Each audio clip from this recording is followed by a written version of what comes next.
9 கோளும் ஒன்றாய் காண அங்கு கற்பகம் என்னும் கடவுளின் மெய்யில்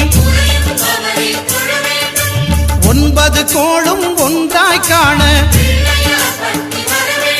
அங்கு கற்பகம் என்னும் கடவுளின் மெய்யில் சூரியன் முதலாய் 9 கிரகமும் பலவித குணங்களை கொண்டிருக்கும் எங்கள் கற்பக தருவில் அவை வரும்போது ஒன்றாய் சேர்ந்து பலனளிக்கும்.